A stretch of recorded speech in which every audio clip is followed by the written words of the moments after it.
Sleet wheat in the early game is one of the best sources of food for your colony. You can find sleet wheat in the frozen biome. They are usually in abundance, so you won't have to worry about having the right supply.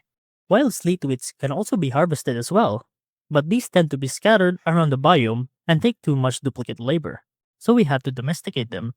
Now, sleet wheat needs temperatures between negative 55 degrees and 5 degrees. Because of how low the temperature has to be, these sleet wheats have to be contained in a small area, with their own cooling loop.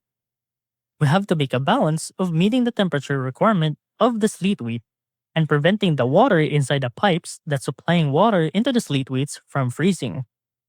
We have to use a cooling loop using the steam turbine and thermo aqua tuner combo. If you want to learn how to make this, we have a tutorial about how to cool down your base. Make sure to set the liquid pipe thermosensor here to above 5 degrees. If we put that setting when the aqua tuner cools down the water, then it'll be at exactly negative 11 degrees. Now that temperature is cold enough to freeze water, but as long as the water keeps moving, then the water will never freeze. Now each plant requires 20 kilos of water per cycle and 5 kilos of dirt per cycle. Install insulated liquid pipes into your hydroponic farms. We're using insulated to prevent the water from exchanging heat with the surrounding area, keeping the water from freezing and destroying the pipes. I would recommend to use a water valve as well, to keep the water from sitting inside the pipes for too long. For example, if we have 14 sleet wheats in a row, and because each sleet wheat requires 33.33 grams of water per second, then the amount of water we would need to cover all of them would be 466.62 grams per row.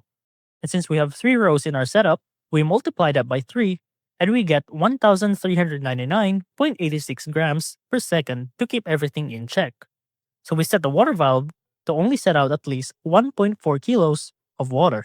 Now you can grow delicious sleet wheat for your colony. Here's the full overlay of the liquid pipes, the automation wires, and then the electricity. And that's how to grow sleet wheat in oxygen not included.